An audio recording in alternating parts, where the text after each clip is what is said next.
সুখ লেখার কালি ছিল না বুঝি তোমার।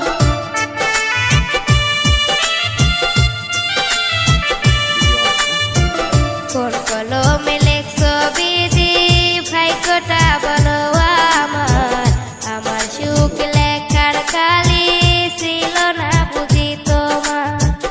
দু চোখেতে কোথায় থেকে আসে এত জল,